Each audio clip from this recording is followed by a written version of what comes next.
All right, women's basketball fans, it's been a few days since the WNBA draft. I finally made it back to headquarters. So let's talk about things. And I wanted to make sure to record this in the Tempestagi Talk account. Yeah, the Seattle Storm, I like what they did. I definitely like what they did at the draft. Let's talk about it.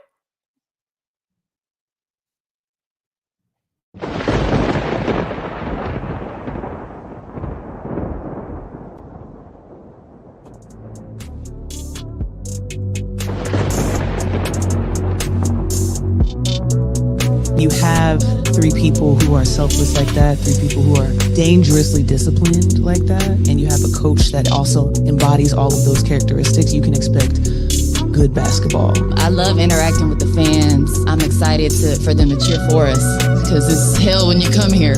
I even welcome people that could be skeptical because it's new. There's going to be a standard of excellence and discipline in everything that we do. The Pacific Northwest, this area, how passionate they are. It's culture everywhere, but it's great culture here. That's what I want to be a part of, to compete for a championship. That's everybody's goal. And I think it's just how we go about things and habits that we create. I want to be around winners that'll help us get closer to that. And that's what the fans can expect. And we're going to have some fun.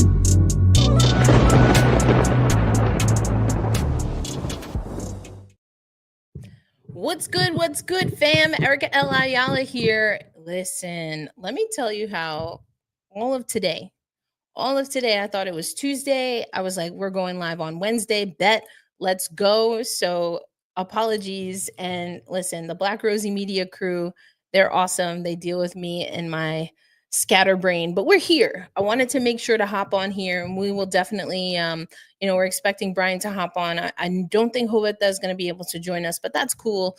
But hey, Storm fans, any Storm fans in the chat, let me know, how are you feeling about the draft? That's right, the WNBA draft was on Monday, which apparently was 2 whole days ago. But I was there at the draft working alongside Tarika Foster Brasby for CBS Sports. So the reason that I really was hoping that we could get Brian and Joveta to chime in is because each one of us had a different experience and we got to see the draft from a different experience. Hey, thank you. Oh, thank you so much. I'm glad you were able to tune in. Then if you saw my interview, then you recognized the hat. I had to keep the hat going. This is my orange carpet homage, but thank you so much for tuning into our coverage. Moni, all right, I'm happy with the selections. I really wish the W had expanded rosters. Hey, that is something that I am looking for when it comes to this new collective bargaining agreement, for sure. I really do think that the rosters need to be expanded. So for those who don't know, we're talking going from 12 teams max, or 12 teams, 12 players max to more. So that's what we're looking for. Oh, look at this, Brian in the house. Brizzy Bry, how we doing? My sound's a little bit funny, so I'm going to hop back on in 1 second. No problem. We got you. Thank you for joining. Brian's going to come back in a second. I'm just going to put him in the green room for now. Aloysius, hey, good evening. Nice pickup for the Storm. So we talked about this, right? Joveta, Brian, and I, we talked about this. It sounded like there might have been a little bit of perhaps disappointment or the realization that the Seattle Storm had to pivot after Olivia Miles decided to enter the transfer portal, which meant that she was not going to declare for the draft. She will stay in the NCAA. And as Joveta and I specifically talked about, this was a pickup with Dominique Malonga that it just felt like she was the best. She was the best available at 2. And I think it's a great pick. I think Brian is ready for us. Brian, how we doing? Yeah, sound is coming in nice and clear. I'm hoping, luckily, I'm not sure if Ghost is around. I hope I'm not in the shadows tonight. In the shadows. The shadow knows. Hey, we got to get you that light because we got some super chats last time. So we're gonna have to get that for you. Would have done it on Monday because B&H is right there, but it's also Passover. So a lot of the big tech stores in New York City were taking off for that. So Yeah, I think that we were talking a little bit about the Seattle Storm pick. Obviously, we're using the Seattle Storm backdrop today because it just felt right. You know, we will talk about the 38th pick as well, Brian, since you and I are here. We got to talk about that last pick, last on the draft board, but first in our hearts. We'll talk about that. But also, you know, Brian, you and I, alongside Hobart, I think even though we only really talked about the Seattle Storm and the New York Liberty, I think we nailed it. I think we nailed it with our predictions. Yeah, like it felt like a lot of it was a bit chalk as far as the draft went, as far as like what the mocks were sort of like leading up to going into it. So a lot of it played out in ways that I think the general basketball community sensed was coming. And I think it was still like, still a good night. And I heard you guys talking a little bit about Dominique's pick. I thought I thought it was a wonderful pick. Like we talked about it on the episode before, like the Storm really have an opportunity to sort of like build out a foundation. And the fact that she's super young, I think is going to be a huge plus. I think, for a lot of teams, you really want to get a young player in your system, really build them up the right way. And the fact that Dominique has international experience already, and she's someone that's balled out in big game settings, I feel like that'll make her transition to the States a little bit easier. She's got two excellent vets in front of her, championship level vets in front of her. It really sort of like prevents a situation where the young kid has to do everything their first day on the job. So I love that Seattle was able to really get a big like that who's so talented, can do so many things well. And definitely, we'll get to it in the newsletter coming up, but like she sort of went viral because like one of her training videos was posted on social media and everyone's like, oh my God, she's so good. How is she not the number one to pick? And if you're able to get a player like that who's wowing people already, it's like, Talisa Ria, you did your big one. Good job. You did that. Okay, so we definitely are good with number 2 pick. Aloysius is saying Liberty should have kept that pick. Shaking my head. What are your thoughts here, Brian?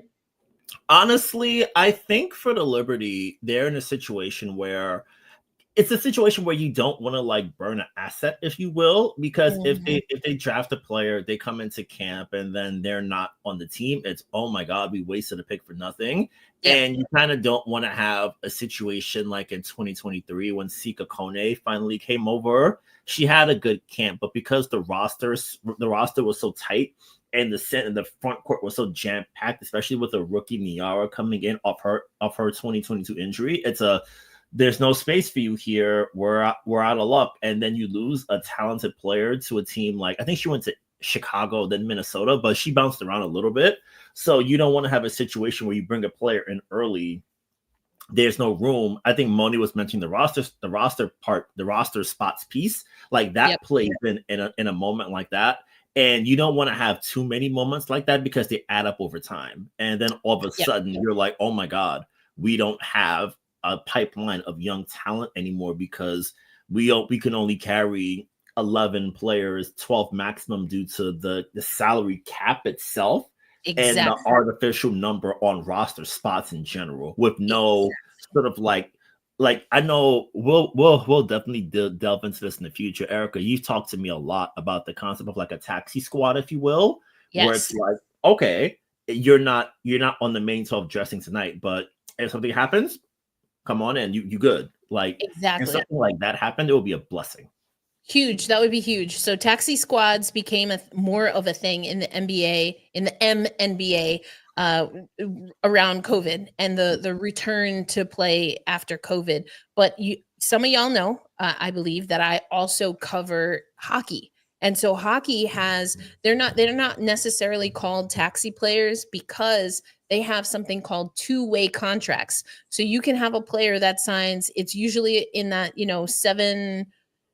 $700K realm, which is like small change in NHL, which is like LOL. But anyway, they have players that are two-way, which means that they are available at training camp.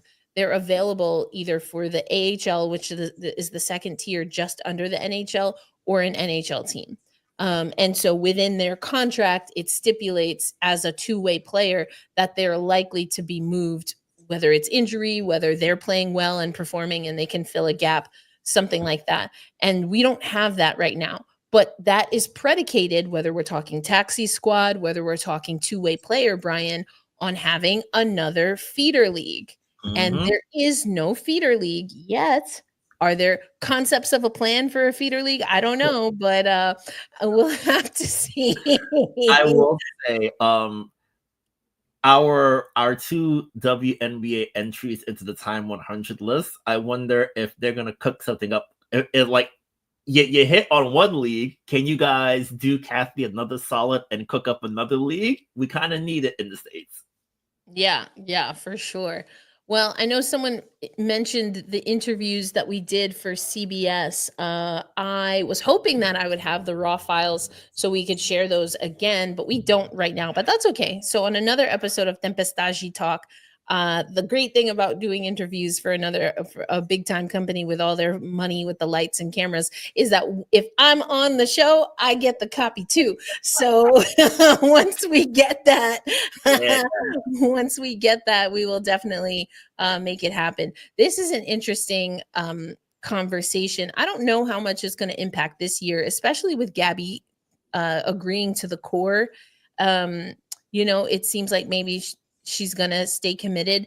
That being said, we do know that there have been conflicts in the past. It has been something that I've been hearing murmurings of, that Players Association executives, so WNBPA executives, I think do have this on the radar. So thank you, Satu Sabali and Emma Misaman, for talking to us in Paris so much about prioritization. If you were with us, if you rocked with us since Paris 2024, you know I was all up and down on that story. I was getting the quotes. I was talking to Emma. I was talking to Satu. We got the goods. I want to stop you right there for 1 second. Let's go. That entire, you getting that right there is, for people who are new to the show, a perfect invitation to join the Black Rosie Media Slack channel. That's it. Come on, let's go, Brian. Way to tee it up. That's right, because it was popping in the Slack channel, and we will definitely have more.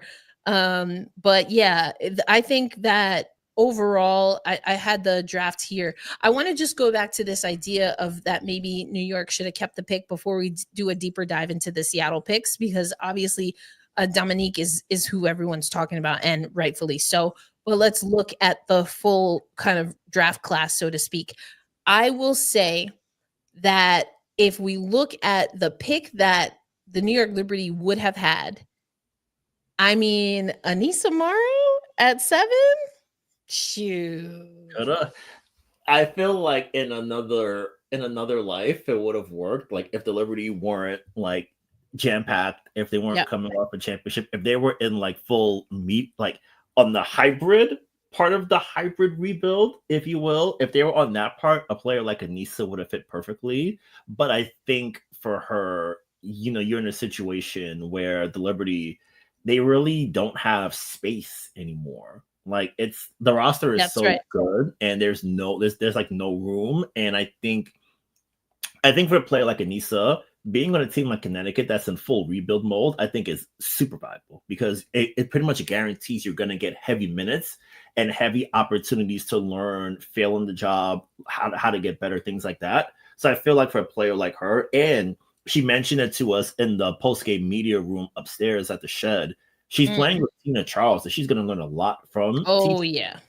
Oh, yeah. Like that's going to be, especially for like a young player, like soaking up game from like, I think Tina is the leading all-time rebounder last I checked. Yes. Yeah. So, hey, what better player to soak up game from than Tina Charles? Hey, listen. We went in. I think I'm at my quota, right, for Tina rants for the week. So I'm just going to say yes. But Serena Sundell also coming to the Seattle Storm, and as it was mentioned in the chat, I did get to speak with her, and I like how she talks about her game. I will say I haven't seen a lot of Kansas State.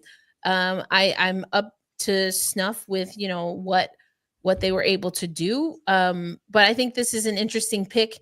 Madison Connor as well from TCU. There was a lot of murmurs on some of the people from TCU who did not get drafted, Brian. We might get to some of that as well. Yeah. Caitlin Chen drafted in the 3rd round. But for New York Liberty fans, Aja Kane from France. So, I think we talked about this also, Brian, right?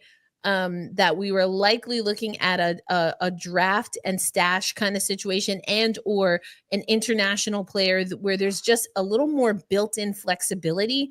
I will say, and I'm not going to do a Tina Charles rant, but I might do an eligibility rant. I do think it's a little redonkulous that in all domestic sports leagues, that being for us here in the United States, for women, there is an age restriction for women that are from the United States as to when they can enter into pro leagues that does not exist for women who are born outside of the United States. I don't know why that is. It seems like the most arbitrary of arbitrary rules. And I love that in the NWSL, which is the National Women's Soccer League, that we actually saw someone petition and win to play sooner. Well, a few people actually now, but I just think that that's a little wild that that's still a thing. Anyway, rant over. What are your thoughts on this Liberty pick? Yeah, it's definitely something that's interesting. And in the press release, JK Jonathan Kolb, the Liberty GM, he mentioned that she is going to they'll be supporting her from afar, and that part took my brain off in a direction we've talked about before, because if you're with us on Gotta Get Up, we talked exactly about how Leonie Fibich, when she was overseas, Sparks didn't talk to her, Sky didn't talk to her. You know who did? New York Liberty. L-I-B-E. Yeah, that's right. Yeah. Absolutely. And it just felt, because of something that you said earlier just a moment ago, Brian, that this is going to be a hard Liberty roster to make. And we continue to mention that the Liberty winning a championship when they did is great, obviously, to finally get over that hump, as Erykah Badu once said. But it's also a rough go. Like, right? We talked about they won the championship in the most New York way possible. Freaking fighting, clawing, beat up, disrespected, dragged for filth. And you know what they said? I don't care what you say. Yeah. F all them, foes will say. I don't know if that's originally how it was written in the song, but that's what we're gonna go with, Biggie, with all due respect. Yep. F all them foes with an F.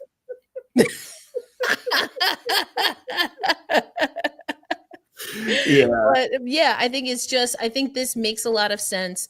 Gonna be a hard roster to make. We even know that there are some invitees, to your point, that have been invited to training camp before. You have to look at some of the players that didn't get a lot of reps last year, how they fit in, if they'll be given.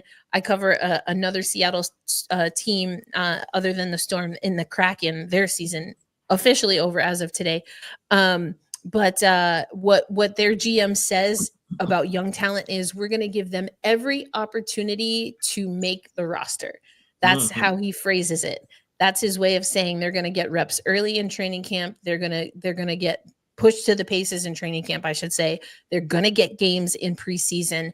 I don't know. We haven't really seen the WNBA move to that, where they really work their training camp invitees. It's very much, let's make sure our starting five are tuned up. Yeah. And that's something else that I think could be interesting to see if the WNBA evolves in a way where maybe the mindset and mentality of training camp and preseason is a little different, to really give reps and looks to younger players, as opposed to focusing maybe, and it's not that it's not important, right, to get your vets going, but if that's all you have time to do, then there's a lot of talent that's on the table. Yeah, because like training camp officially begins the 27th. So we're about this Sunday is Easter and WrestleMania weekend. Next weekend, we're there. Training camp everybody ready? Like people are That's sort it. of are trickling back into market. The Liberty had Izzy, Tosh Cloud was here a few days ago. Izzy Harrison's here. Stewie's always around. Everyone's getting back. And then next thing you know, camp opens the 27th. Preseason starts like the week after as far as games go. And then the week after that, your final number, everyone's ready to rock. Like it's such a, you go from like you're off for like 8 months. It's I'm gonna go overseas. I'm gonna go do this. I'm gonna relax, take some time off. And then when you're back, it's oh my god, It's bang, bang, bang, bang, yeah. bang. And It's it's like a whirlwind for draftees. yep, like A whirlwind.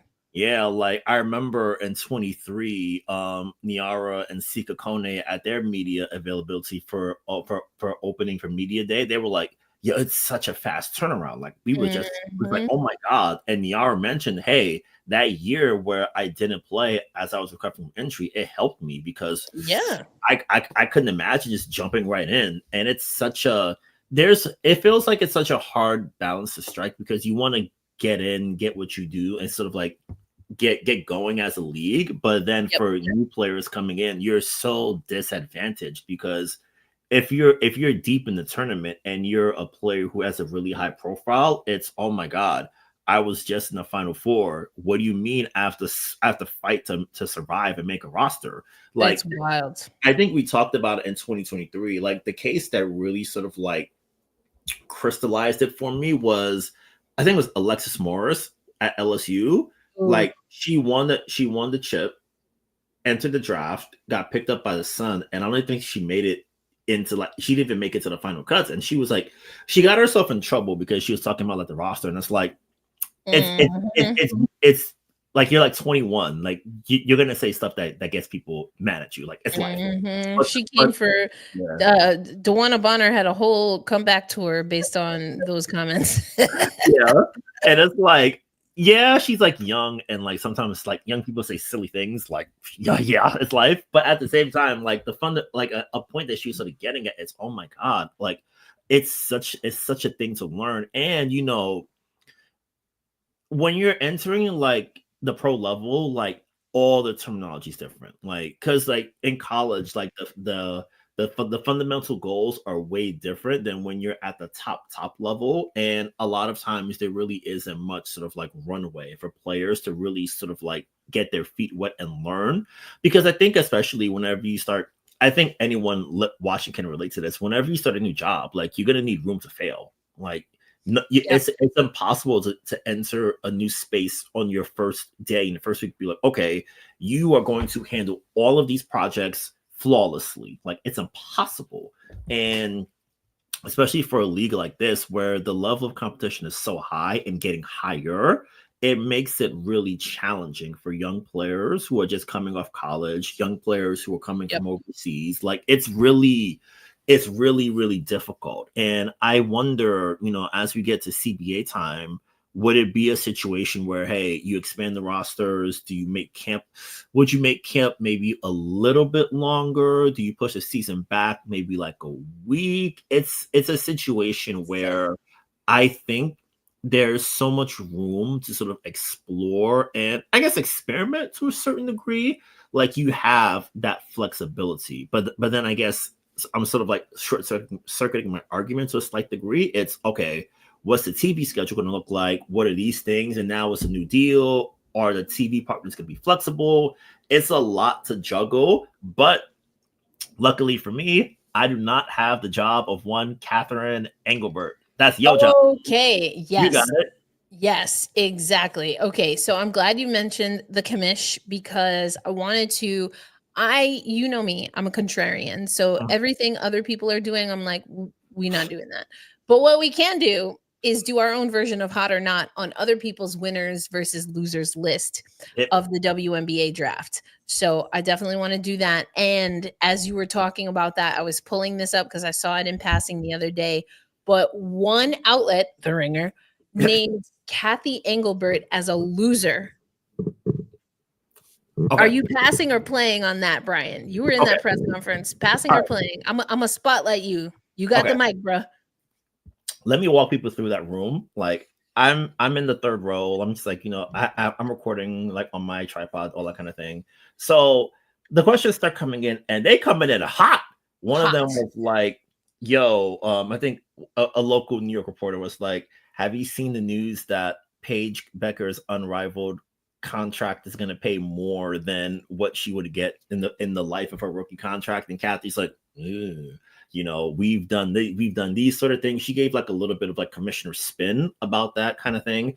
Another person asked her about the union reportedly making a CBA proposal in December. Kathy's like, that didn't happen, and I don't negotiate in public, which you should say that.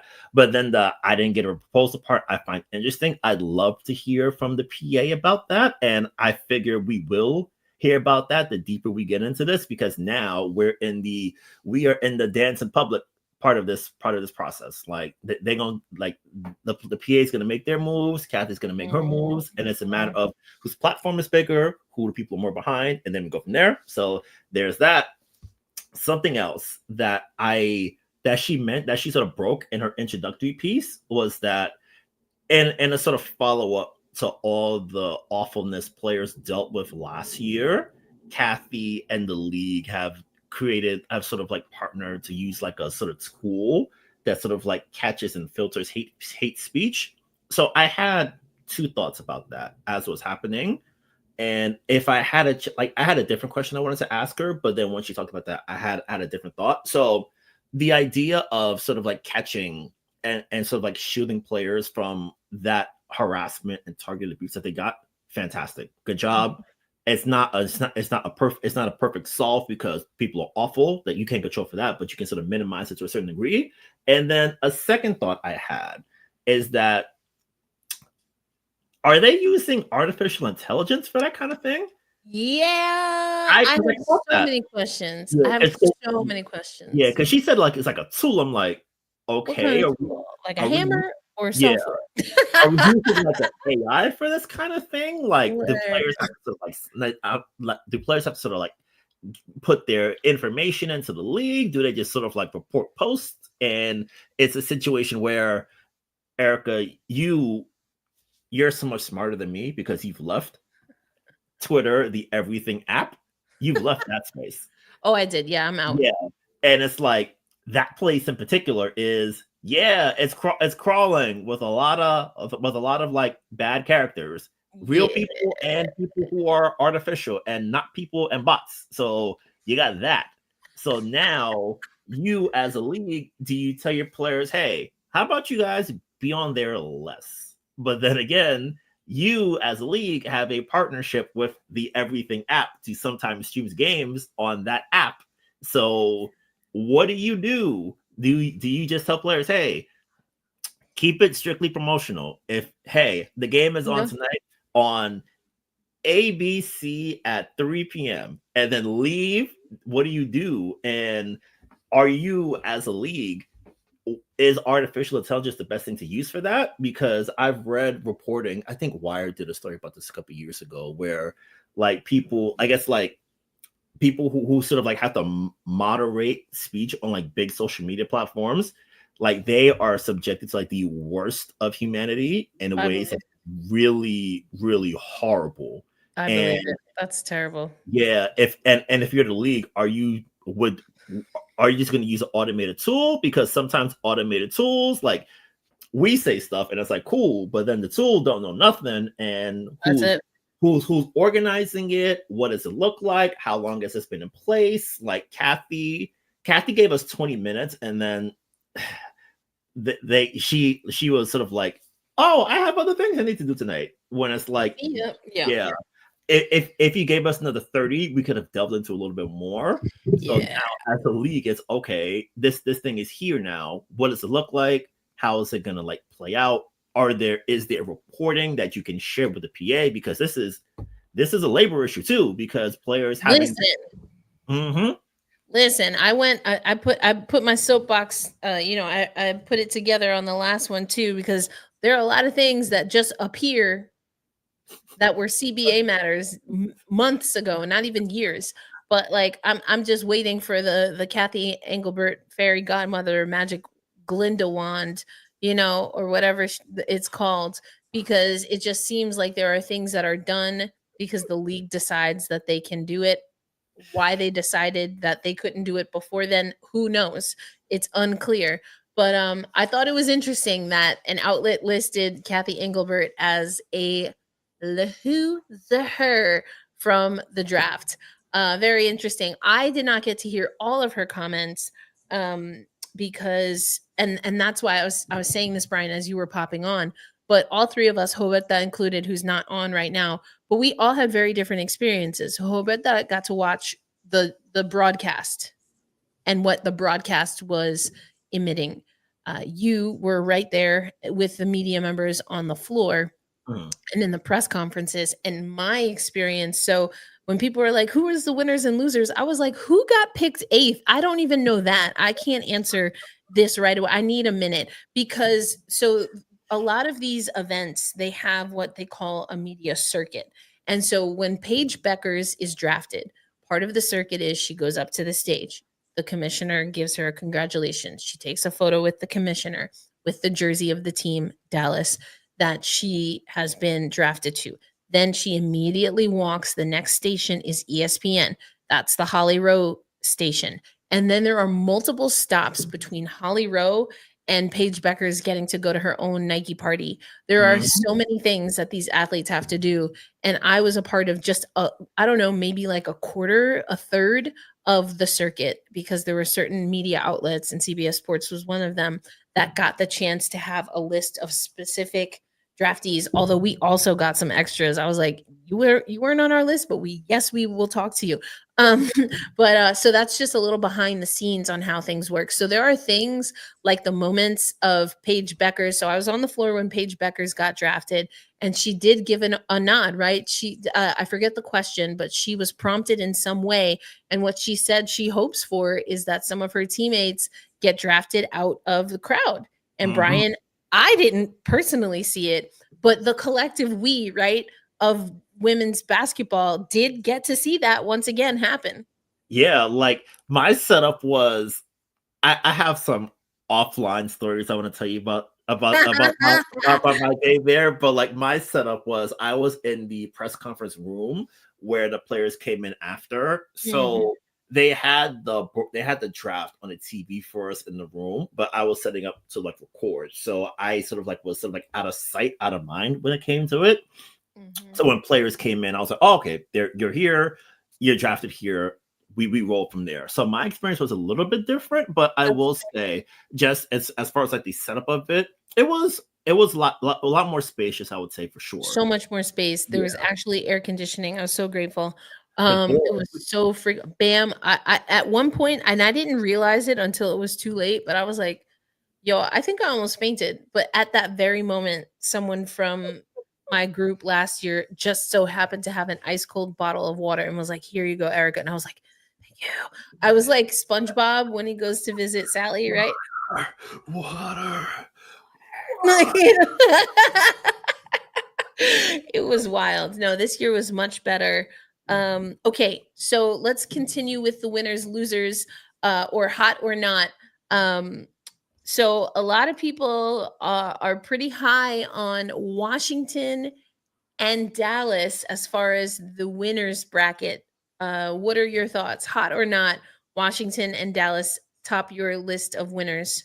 For Dallas, hot as the Texas weather, I'd say. Nice and easy. Hey, you got there it is. You got your one, like that's the marquee, and That's Dallas wisely immediately got the gear ready. They got the graphics ready. Like they did their big one, and she's happy to be there. And something interesting that Paige mentioned in the post-game presser, I'm going to have more on it in the newsletter coming up.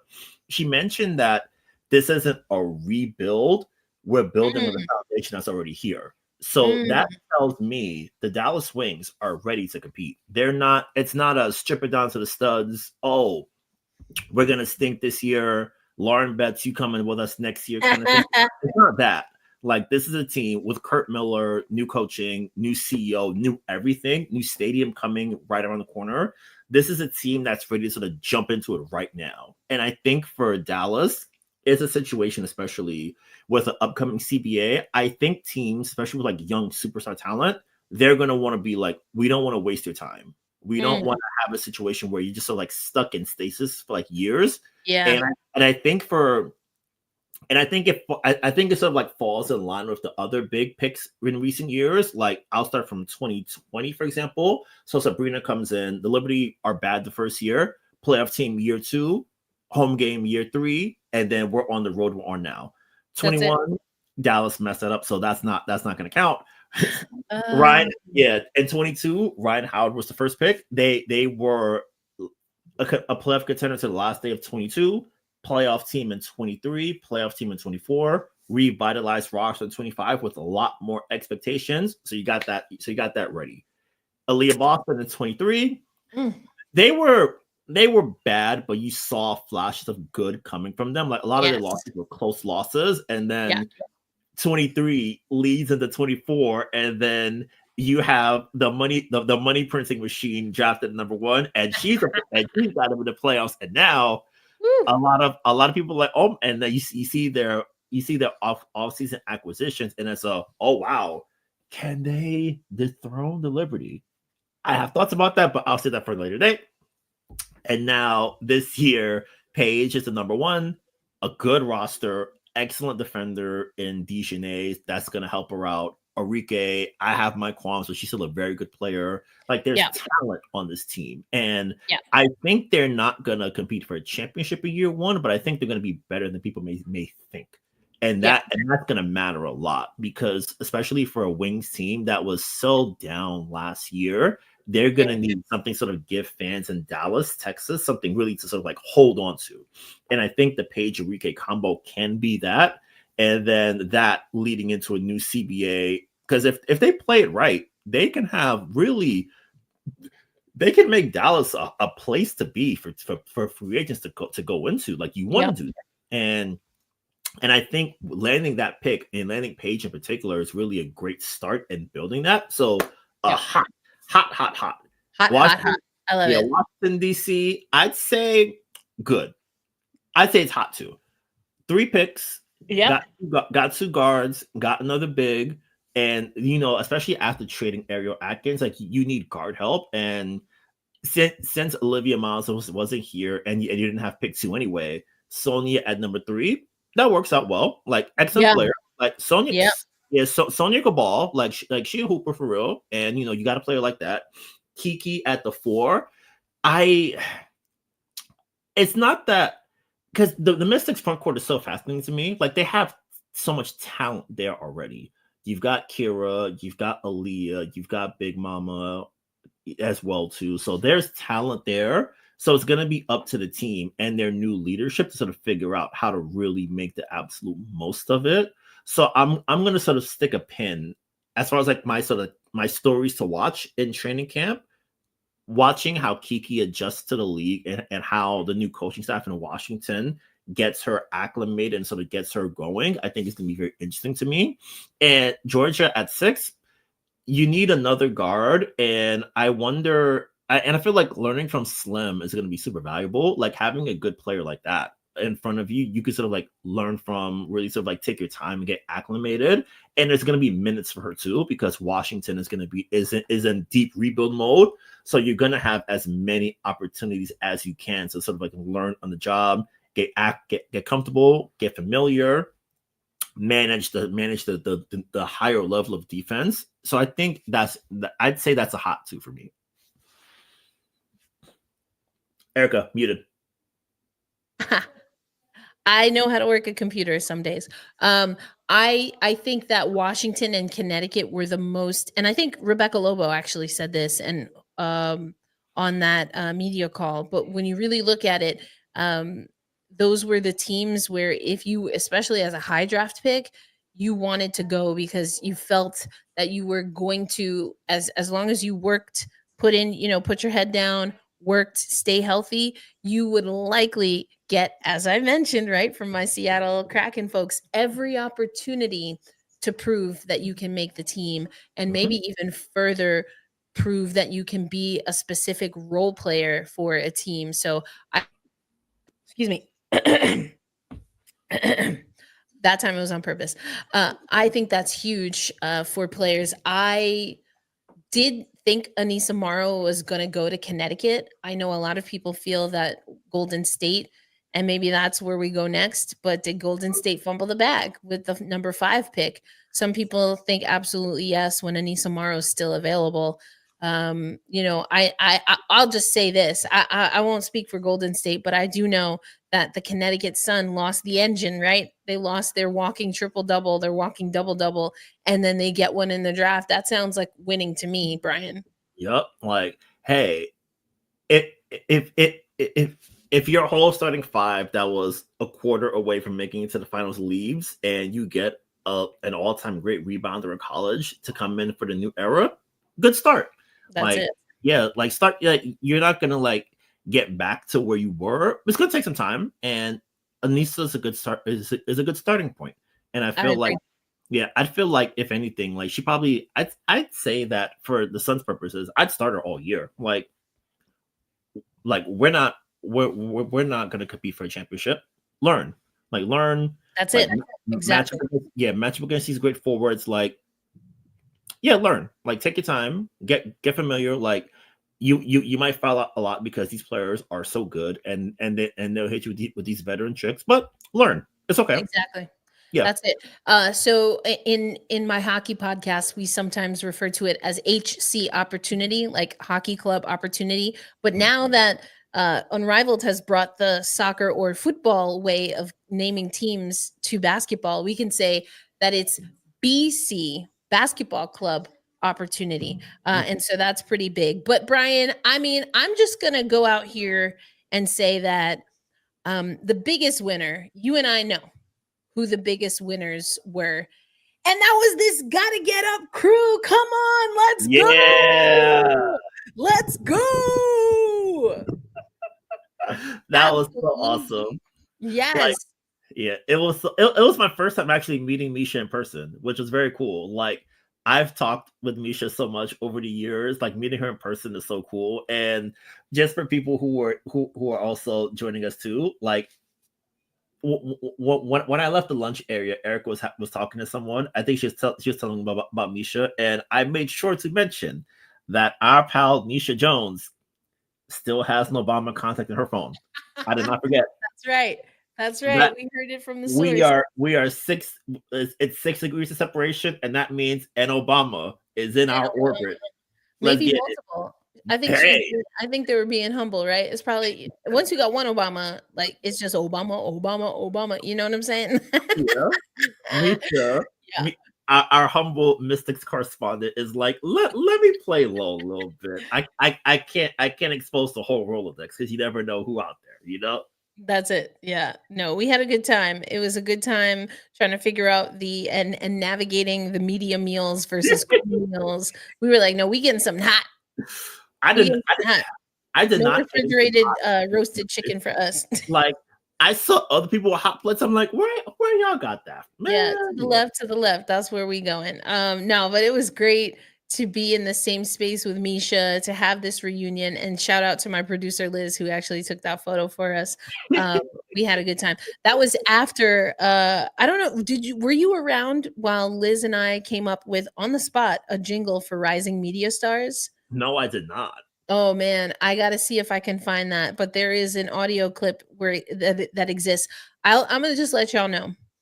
I am extremely random. I don't know why I'm telling you that, except to prove my point. But if y'all have listened to literally 5 minutes of any of my podcasts, then you already know I'm extremely random. I love bringing up random, like deep cut pop culture references into things. And we just wanted to give. So for those, let me backtrack. For those who maybe don't know, Misha Jones, who is also one of the executive producers right now with Sarah Spain and Good Game with Sarah Spain, is also a part of the 2025 Rising Media Stars class, which is headed by the one and only LaChina Robinson. Throw all the flowers over to LaChina. She is crushing it in the game. Oh, I don't know. You know, she was the analyst on some tournament over the summer, Brian. I think maybe you heard of it, the Olympics. I don't know. I mean, yeah, doing big things. So that's what we're talking about. Misha Jones, or MJ as they sometimes go by, is an OG for the Gotta Get Up podcast. And so, as Brian said, we got to meet them, or you got to meet Misha for the first time. I got to meet Misha at All Star for the first time in the flesh. So it was great. We had a reunion. All we were missing is Hovatas, so we got to get the full Black Rosie Media crew together. But that was an awesome time. All right, Brian. So we talked about the New York Liberty. Yep. We talked a little bit about the Seattle Storm. There were a lot of other things that were happening that I picked up on here and there. I mean, there were some pronunciations that were going wrong on the orange carpet, from what I understand. Oh no! Oh no! Yeah, that's tough. That's tough. Ah. That's tough. That's tough. Yeah, and as someone who's had his last name like routinely Butchered, spelled wrong on the credential again, a lot of things like that, I'm like, hey, I understand why you get so pissed off when someone's butchering your name, right? I feel like as I've gotten older, my sort of like rationalization for people butchering my name is, as long as you get it right on my paycheck, I don't care. If you get it wrong on that, I got to come. Run me those tax forms in the correct way. Thank you. Yeah. Yes, please. So, yeah, I'm in the same boat, unfortunately. It's usually, people mispronounce my last name a decent amount, but for whatever reason, people a lot of times, like in a ridiculous amount of times, the A in my first name will be left off. Now listen. listen, I don't really like, it's not like, I want to say it this way. I need all of my A's. I don't have a lot, but I need them all. It's not for you to decide which A gets to leave and it doesn't get an invite to the party. They're all coming. They're all coming with me. Okay. 3 in my last name, 1 in my middle name, 1 in I need all of them. Thank you. I don't know who Eric Ayala is. I heard maybe he played Maryland basketball. Some people say he was a pitcher for the Marlins. I don't know, but it ain't me. Okay. And I'm not Erica with a K. I'm not Erica with a CK. It's just like, come on. Do they miss the A in the Ayala sometimes too? On that paycheck. So Erica, do you sometimes get Erica L. Yala? I get it is.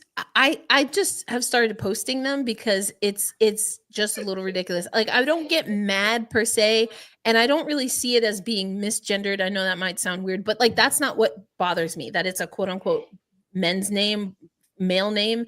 It's just that it's not my name. You know what I'm saying? Like, is that is not my name.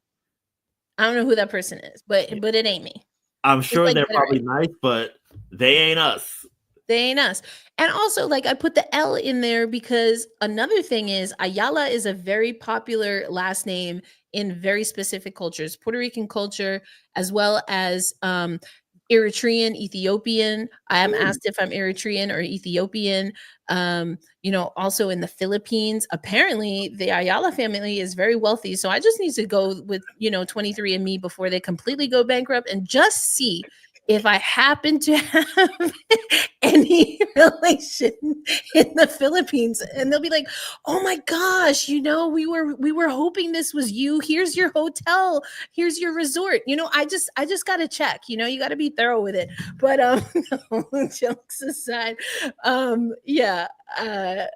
don't even remember how all of that came to be. Oh, right. Orange carpet names. Listen, we've all been there. I will say something that I've done, and I know the players are kind of like, what? Like, even with sellers, I was like, okay, let's go over your name. Like, let's just make sure we're saying it correctly. Because sometimes it's not just that, and I don't think people do it. Some people probably do. And those people are not awesome humans. But I think it's a mix of you're moving too fast, you're reading too fast, you're typing too fast. Maybe like sometimes I'm thinking of someone else, and so and then I just say the wrong name, even though I know that's not the person, but it's because I was thinking about somebody and I'm in the presence of somebody. Like, there's all kinds of ways, right, that you can flub a name. Yeah. And right, to bring Misha into the there's just a level of care that is expected when you are working with the league that is hosting the event. Yep. And it's unfortunate, because a draft of all it's like draft, graduation, like marriage, and maybe like funeral or memorial. You don't want people saying your name wrong on Yeah. those specific things, right? Like, let's get it right. Yeah, and I guess especially when you mentioned talking with Cheyenne about getting things right, like in the person waiting for the draftees to come, it Mhm. felt like 100 miles an hour. I couldn't imagine what it's like for you guys downstairs in that It's level. it gets really loco crazy, and that's why I appreciate, who was it? Um, Aaliyah Nye, right? Is Yeah, it Aaliyah? Nye, right? I remember. You know why I remember that very specifically? And also, they're dressed differently than what we usually see them, right? Um, what that person did, that handler, sometimes they're called a handler, right? Or escort, but neither one of those out of context is not great, but we know we're talking about the WNBA yeah, draft, so just keep it PG, people. Anyway, the point is, when that person with Aaliyah had a card and was like, "Okay, Aaliyah's here," and handed me everything that I needed to know: first name, last name, where she went to college, where she's going in the W. And I was like, "You see, can everyone just carry index cards? Just carry index cards in your ball gown yeah. so that we're all on the same page." Yeah, I love stuff like that because I think especially as the league continues to grow, it's a situation where This yes, one, oh my yeah, gosh, I have only been screaming this at the top of my lungs, Moni, on the hockey side for years, for literal years. And the whole thing with Damiras Dantas, I think we mentioned this on a podcast or two. Maybe, I don't know if it was last podcast, but we've talked about this before. And I'm like, just have the players say their own names. But Mhm. anyway, another rant, Yep. another soapbox moment. Yep, absolutely. And Moni, that's such a tremendous point. And I think sometimes like in the pregame sort of like package we get in our emails, sometimes there's pronunciation guides at the end. Yeah. That's right, Amir.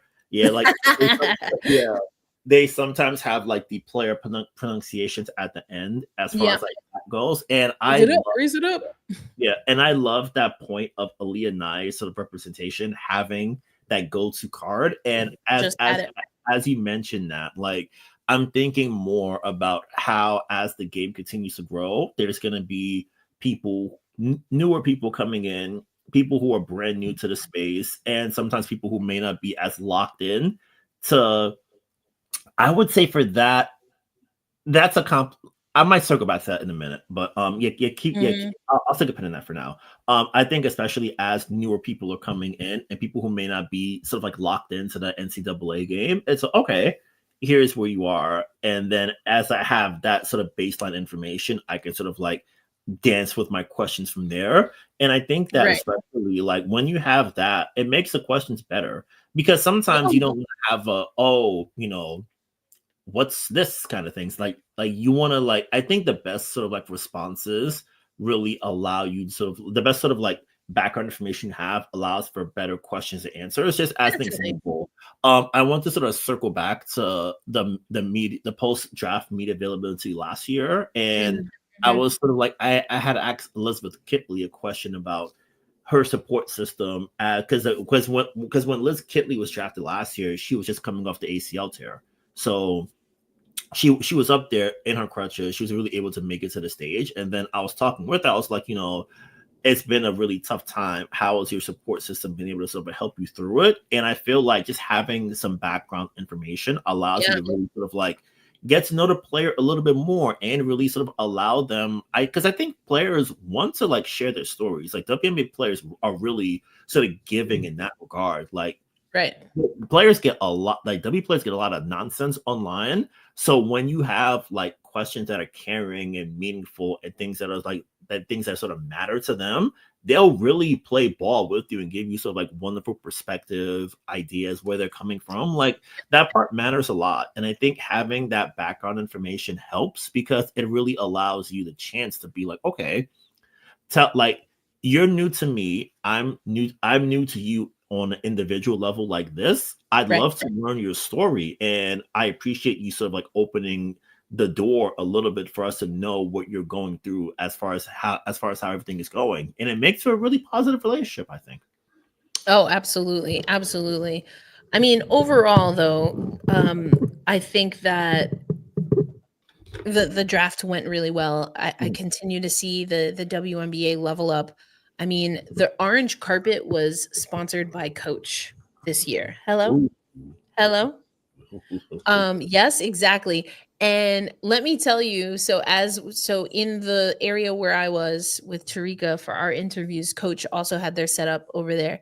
And when I tell you I could smell that leather, it was delicious. It was delightful. I could smell, I was just like,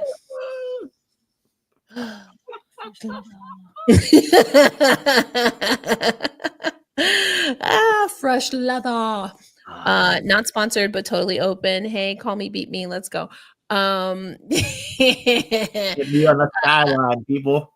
That's it. That's it. Hate to go there. Please do. But they all seem to be able to pronounce names like Shashesky, and yet they butcher other cultures' names, make it make sense. I mean, I can think of two words. One starts with white, the other starts with. Hit me, privilege. There's a few ways you could go with that. But yeah, you definitely took the other one. But anyway, so yeah, and this is something, this is why, to be completely transparent, and I it's unfortunate and is completely on me, and just my absent-mindedness why Roberta is not here.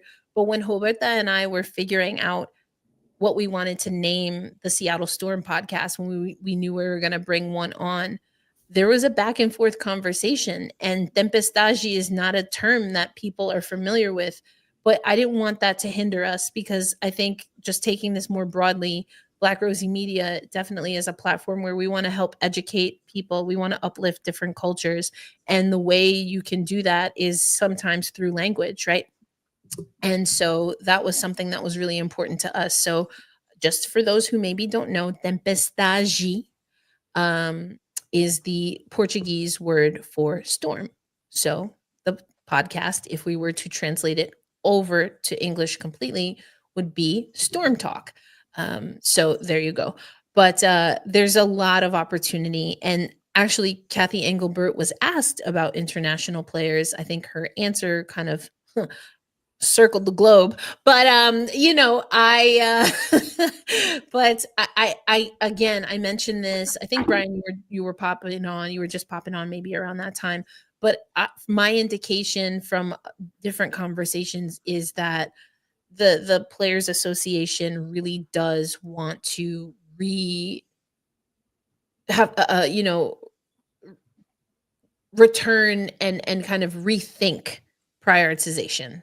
Yeah. And I think that seeing how, and it's not just because of Paris 2024. I know I was totally shamelessly plugging Black Rosie Media, because we did get that Satu interview. We did get the Misaman interview. Satu was in a scrum, but Emma, that was a one-on-one conversation. I'm really glad we got that. So yeah, but anyway, it does seem like the league is more open to that. Even someone, while we were doing the walkthrough, Brian asked the director kind of creative, I think, Coley, right, about these new sponsors and how that aligns with being able to get international players as part of these sponsorship deals. So there's a conscious effort.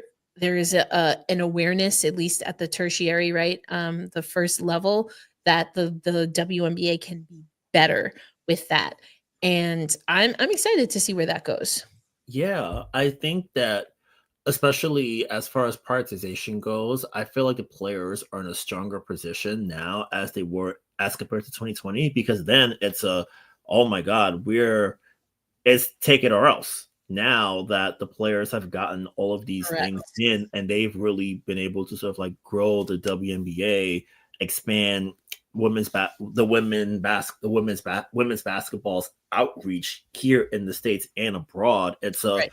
okay, you're not gonna sort of bully us into taking something we don't want again. Like that's not happening Correct. this time. And now I think especially with 5 years of living with the CBA and with 5 years of players making those gains, and I think also frankly, like you mentioned, the league just sort of pulling stuff out their butts whenever they want. It's okay, word. You got it like that? Okay. Okay, well, Yeah. here Yeah. after the rabbit, you can pull Yep. this out. But I think Yeah. that, for players, they can be in a situation where where our goal is expanding basketball's outreach. We can't do that if you're suspending players for a year because they are expanding basketball's outreach in a different country and are a little bit late to training camp when they're going to be here. Like Right. Yes, that's another thing. Yeah. yeah. Yeah. There's a lot that needs to, and I did my soapbox on the Stewie situation, how she magically rabbited, a whole, what was it? Ambassador role, right? Yeah. So that was insane. Yeah, there's a lot. There's a lot. So there was a lot of great things at the draft. There's a lot of TBD, to be determined, including some of these picks, how they'll fit, if they can make a roster. I know there was a lot of conversation in the chat tonight about who makes a roster. That's going to be tough. It's going to be tight. It's contingent on so many different variables. And so I know we've had players like Jalen Sherrod, post about, hey, if you didn't hear your name called, just hang in there. And I love the flex because it's Sherrod with the championship trophy, the unnamed championship trophy. It has no name. Although, oh gosh, what did Coley say it's called? Logo Woman, I think, is the official WNBA logo. Logo Woman. Huh. Yeah. Logo Woman or something like that. I was like, "Oh, I didn't know we had an official name." Here comes Ghost. Here comes Ghost with the jokes. Damn it. Oh no. What Here am comes I? Ghost. Here comes Ghost. Oh no. But seriously, thanks for that super chat. We are gonna up the ante here for all of our creators. But yeah, I overall I think it was a good draft, Brian. Yeah. I think it was a draft that in some ways was surprising. I think it was a draft where I mean, to be determined, right? But I think that for the most part, teams feel very strongly that they focused on they focused on what their needs were and maybe not just exclusively some of the hype that they were hearing. Although I did chuckle a little when I was in a shared community space and someone said that the Chicago Sky were, what did they say? It was something akin to, per their draft picks the last 2 years, they're like they're building the Toon Squad to antagonize Clark. And I was like, y'all just love finding a way. Y'all just love finding a way. But kudos to you, I suppose. Kudos to y'all. But I mean, there have been people that have wanted to. Oh, thank you. Did Skylar make you wear that? Listen, first of all, ain't nobody making me wear nothing.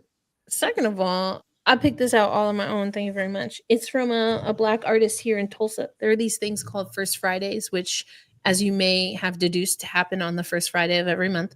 And and it's like this art crawl. So a lot of artists will come to open spaces, public spaces, and they open up the art galleries for people to have, little booths. And this was one of them. Yeah. The pin I added, though, it says Black Lives Matter, because indeed they do. Thank you. And I kept this pin on for all of my CBS hits because I said what I said. But yeah. I believe, is it made of penguin? I don't know that I've ever seen anything that can be worn made of penguin. I don't know what that would feel like. That would be, I'm assuming there would be some water resistance, right? I would assume so, yeah. It's felt. It's felt. It's amazing. Ooh. I love me a good burnt orange. Goes back to my Tim's days. That was my color. That it was solid, like that's just a solid choice. Because you could go with the butters, right? Of course, that's classic. You could go with the black, practical, gets you where you gotta go. But the burnt orange, come on, come Yeah, on, you get to come style it on. out. And I had the matching North Face. I had the matching North Face. Let's go. Let's go. Okay, other thoughts, Brian, about the draft that we didn't hit on before we wrap up? Sure. You mentioned it earlier. There was one player who did not get drafted, and that player Just the one? was, yep, just the biggest one, I'd say. Right. Subject of discourse. I missed it in time. I missed it because I was in the room, so I didn't watch. I didn't sort of like hear the discussion piece of it. But ESPN and Ryan Rucco did talk about it, and for a player, we'll just say it's Sedona Prince. Like, she came in, like, she had a big run in the tournament. Yep, you be right on it. Like, she had a big run in the tournament. It ended badly in the last game, but players foul out happens. But it's a situation where I think everything, the backstory weighed so much more than the on court aspect of it. And I remember in a lot of the stories leading up to it, there was one story, I think, in The Athletic. I think our guy Ben Pickman and someone else, maybe Sabrina Merchant wrote it too, but they were talking to GMs, and one was like, why wouldn't we draft her? You see what she can do in the court. And then we draft night plays out, and she is not selected at all. Nope. And it's a situation where you wonder, for general managers, do you think that she wouldn't fit because of roster space? Do you think that she won't fit because you won't be able to make room? Her play style, do you think her play style won't adjust to the WNBA? I have questions about that, but I'm not sure. They know more than me. Or is it a situation where you, as frankly, a business, do you want to have a player with the alleged troubles that she has in your room? Do you want that? And are you do you want it? And B, are you prepared to have a discussion about the supports you have in place for your players if they are on the receiving end of behavior like that? What supports are there? What are you doing to ensure that the work environment is safe for everybody? Because if a player like that comes in and we run into problems like the one she's alleged to have taken part in college, you have a gigantic problem on your hands. And this is not college where there's no like legal process or player representation or union representation. You answer to a lot of people, and you need to get it right. You need to do your job properly. And if you don't do that, you are going to be out the door, and you're going to deserve to be out the door. And it's a situation where can you, I guess, frankly, handle that? Can you handle that conversation? Can you be willing to like answer to fans who are like, why is a player with this alleged history on my favorite team? Like, you are you position yourself as a good member of the community, and this is a person who is seemingly not. I don't know her, so I can't say that for sure. But it's it's like hey, that stuff in her jacket is not good, and can I be a party to that? I don't know. And it's a lot of conversations happening all at once. And that's before we even get to like the actual like work part of basketball of it all. Exactly. Like we can't even get there because the conversations that are off the court, I think, matter just as much, if not more, frankly. Like, you want to have good people working with you. Like, right.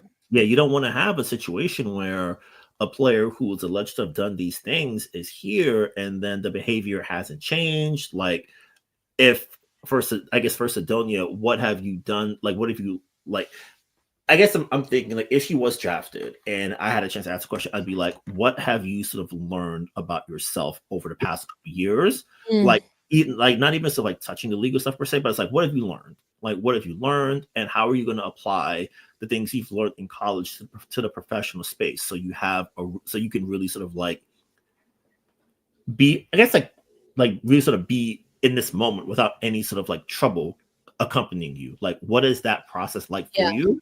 And we have to sort of like get to that before we even Yep. get, okay, can you like, are you just going to be like a big who only plays drop coverage? Can you switch on to pick and rolls kind of thing? Like that part, like that stuff don't matter at a certain point. Like it's the, okay, what have you learned from the past 3 years? Right. Like, Right. And I think, yeah, it's interesting, and just very generally, broadly speaking, I think it's curious, I think is the word I will use. It's Mhm. curious that there are athletes that have dealt with similar allegations, some that have moved beyond allegations. Mhm. And to my knowledge, um, you know, the conversations and how we have them in the they differ.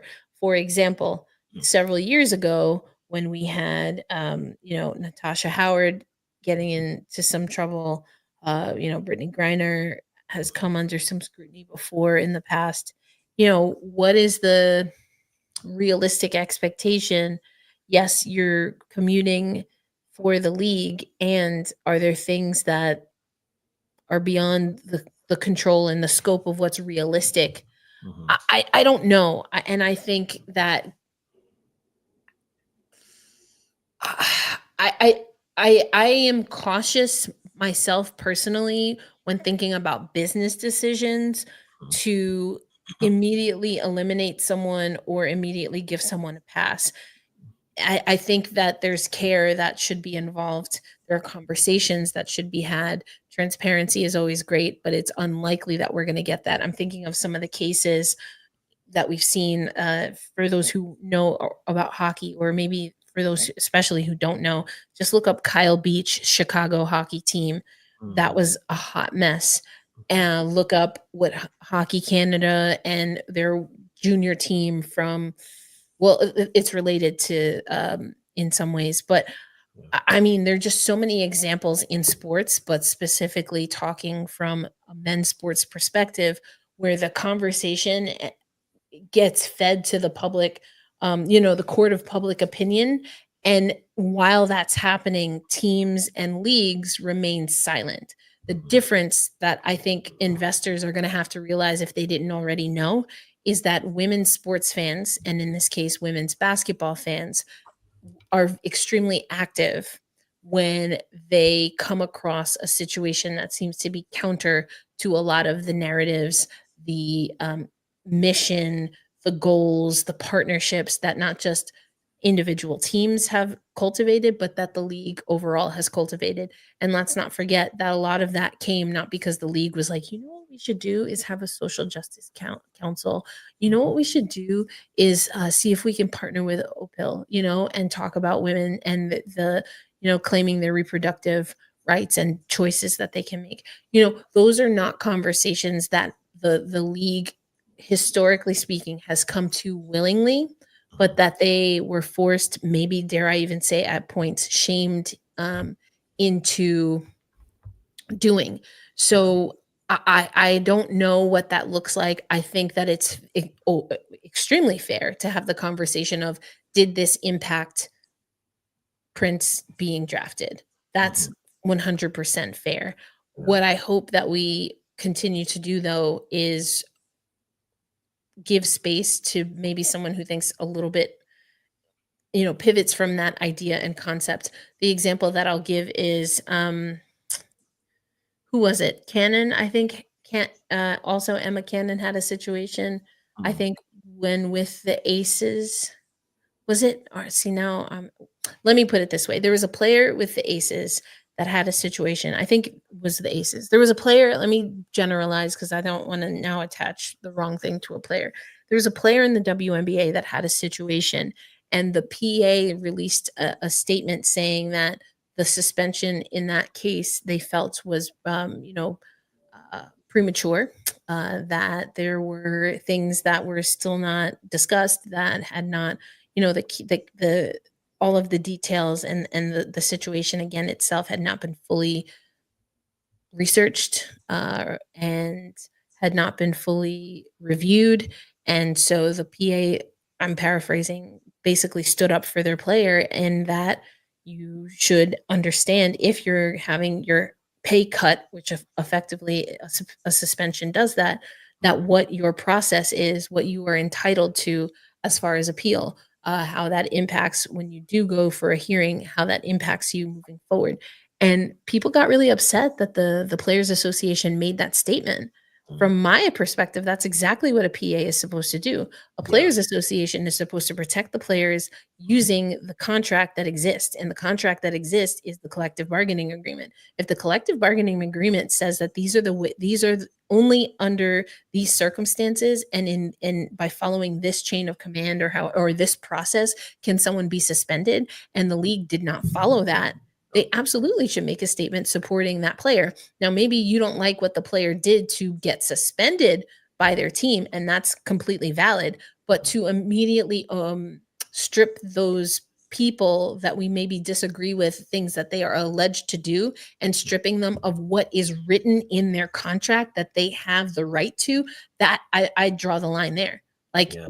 like you don't have to like how they rolled, but that doesn't excuse someone for breaching a contract. Yeah. Like, this is we talk about labor issues all the time, and that this is a big old this is a big Big red time. labor issue. Yep. And Big time. especially like if you've been around like unions, like the thing you always have to remember is that not everybody is like good, but once you're in the union, you're entitled to that full representation. So even if Correct. you are like, even if I may find you like personally whatever, like if in my role as a shop steward, representative, whatever, like my job is your job. My job is to make sure that your job goes well. And if it's a situation where the bosses are going against whatever, and especially if they're using sort of public opinion, be like, oh my Exactly. God, can you believe just how out of control the players are? You're defending this and we're trying to do the right thing and you won't let us. And you're like, no, you have to, like, that situation where you've gotta, like, you may have to hold your nose when you do it, but you gotta like get in the ring and scrap it out to ensure that your member is fully entitled to the protections that are in place for Correct. them. Because Correct. whenever you allow something to go against the CBA and allow the bosses to sort of like pull whatever they want, like, the thing about life is that you let somebody do something once, they're gonna do it again. Like they'll do it again. They'll do it again, and Ooh. then it's like, oh, And again, like yep. we pulled receipts, ambassador program, charter flights. What's next? Yeah. I mean, we could also kick this up to 1600 if we really want to keep it funky. Yeah. Because apparently, the folks in the robes can say unanimously, that we can't do that, and oh boy, and the cronies are like, yeah, we're gonna do it anyway. So Yeah. it's Like just a wild time. yeah, it's a situation where for like the league and labor, like, yo, you got to really be on it. Like I had a thought in mind that if I had a chance to ask Kathy this question, like I wanted to be really careful about how I asked it because the thought was in my head, like, just related to the point about 1600, it's okay. Players travel all over the world. Players are not American who are in this league. As a league, what provisions and supports are in place to make sure they don't get jammed up by whatever chaos is happening in levers that you're not able to reach? Like, what as a league, what supports do you have? Because players go back and forth. Like, not everyone just sort of stays here. And got players that have dual citizenship, and that's why they play for national teams abroad. Like, there's all kinds of things. Like, there's that's a really interesting, and I hope that that gets circled back to you. I mean, there's so many things I would love to hear the commissioner actually talk about. I don't think that she'll mention a lot of them, but that's a really excellent point.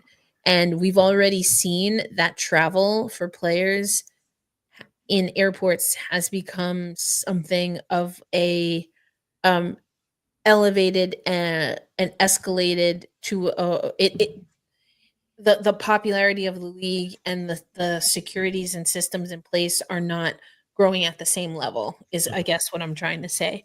And we see that throughout. We talked about a few other things: roster size, expansion teams versus expanding the roster size, etc. I did want to, Brian, before we close out, because I want to, it's late on the East Coast, but I thought there was an interesting question or kind of statement here.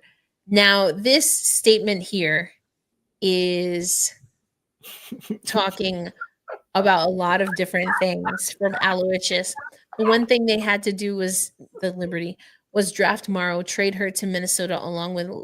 Why are we trading Leo? Why are we trading Leo? Leo's And cool. the Liberty first pick in 2016, 2020, I keep saying 2016, 2026 for Nafisa Collier. Instead, we're stuck with Cloud9.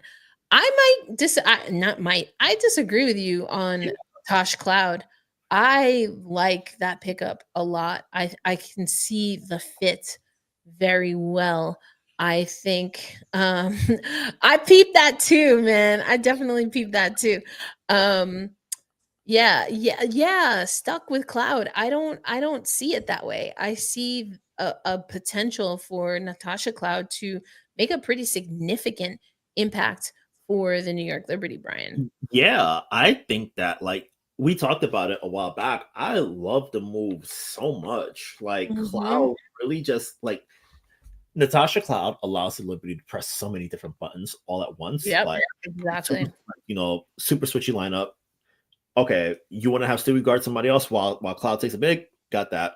Like they play Vegas. Okay, Sab doesn't have to guard Jackie Young. Natasha Cloud can. Natasha Cloud Mhm. can. Sab did okay Right. with it, but hey, better defender, fully healthy Chelsea Gray. Let's work. Right. Minnesota, like team that's pick and roll heavy, switch everything. Cloud can navigate that. You got it. Like there's so many different things that Natasha Cloud does really well. And I think especially for a Liberty team that I think whenever you never not that they were complacent per se, but it's like you always want to have like a fresh energy on the title defense. Like you want Yeah. to make sure that you don't have a okay, we know, just get through the season. When Right. it's that time, we'll dial it up. No. Like you need that Right. energy to really sort of like get through a longer season. And I think Tosh Cloud in her introductory video with the Liberty, she was like, I really want to help the title defense. And Yep. that determined energy is very vital because It is. Yeah.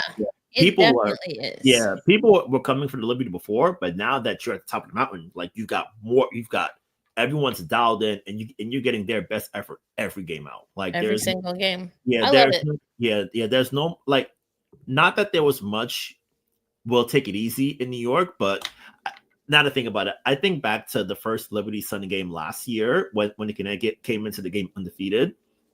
During the first, like, AT was mic'd up in that game, and she was telling her teammates, "Yo, this is not a team we could take the night off against. Like, we need to dial it in right Right. now." Right And now. Love every that. team is going to be on that type of time with the Liberty. Like, they know that Exactly. this team is generational, and we need to bring it. And if we're sleepwalking through the game, if we're a little bit tired, night two for back It to makes it back, tough. third game of 4 nights, no. Dial it up, dial it up, dial it up. We got to do it. Yeah, I agree. I agree on that point 100%. Well, folks, we're going to wrap up this live because I mean, Brian and I crushed it naturally. But no, seriously, we're a bum that Roberta couldn't make it on this episode, but we will be coming. We're almost in season as Brian talked about earlier. Um okay, this will be the last one for real. Do you think that Cloud has enough gas in her tank? I say yes. I'm not aware of any significant injury, always the bumps and bruises, but I say yes, she has enough tank in her gas. What? Enough gas in her tank. Some combination of those words was correct. Um so I think yes, absolutely. Now, the fee to the New York Liberty continues to grow wings in our comment section, Brian. We're going to have to get into that one on another episode of Got to Get Up. I think I could see where people are going with that, and I do not think I will see it in my lifetime covering the WNBA. I will say this. I feel like the more Liberty fans say feed to New York, New Jersey's very own is gonna be like, hey, don't Hey, even hey, think hey. about it. I mean, or alternatively, they're like, you know what? That's a cute poster that you have up there. Now pay me my money, run me my money. So it's you've got this for 3 days. Use what you need, keep the rest. but I will be coming to collect that money. Okay. But yeah, we're gonna wrap this one up. So next big thing is I think Brian, you have been in touch with Brian from the PR team with the New York Liberty. And we should be getting, I hope that we'll get an official announcement on the dates for training camp Yes. and also some dates in the return to play on the other side of the draft, or really the beginning of the 2025 season from the W perspective. So lots to talk about for sure. But Brian, as always, let folks know where they can find you and what you're working on. I am on social medias at BusyXB. I hopefully will have a story up about the Timeless Torches. I was at Barclays Center last night for Timeless Torches tryouts, and I I was doing that thing I always do when I'm trying to push people forward and sort of root them on. Like I'm doing the moves with them. So the torches are practicing like their choreography, and I'm like, dude, like, okay, this arm up, this leg up, this then you do that. Like I'm like doing I'm sitting on the baseline and I'm doing the moves with them, trying to get them to get it right. So in that moment, I by proxy became a timeless torch, if only for a moment. But the story about that coming soon. I love it. I love it. I love the timeless torches. I mean, right up there with Ellie when it comes to the Liberty fan experience. Well, uh, you can also catch Brian with our newsletter, which is Women's Basketball Roundup, and of course here on the Black Rosie Media Podcast Network, including Gotta Get Up, which is the show that Brian co-hosts with me. We will be coming back to talk more New York Liberty, but I especially think that this is going to be a difficult training camp. We already talked about it's already short and all of those things, but we'll dive deeper into that on another episode of Gotta Get Up, a podcast for New York Liberty fans. But this is Tempestagi, aka Storm Talk, keeping a local eye on your Seattle Storm. Brian Florentin over there, Erica El Ayala, that's me, signing out. We're not going to Ellie wave out of respect to the Emerald City, but maybe can we do just an Ellie braid flip? Also, Ellie with the Ellie with the just attention to detail this year. I'm super into Cheryl. So this is wild. Cheryl, I told y'all Cheryl Reeve was a little too quiet. She hasn't been quiet in the last few days though. I'll tell you Alexis, that. well, I tell you what, I tell you what. She's a bad woman. You got to watch that one for reals, for reals. All right, for reals. We're going to say goodnight. Brian, thank you as always. And we will catch y'all on the next live stream. Peace out, everybody.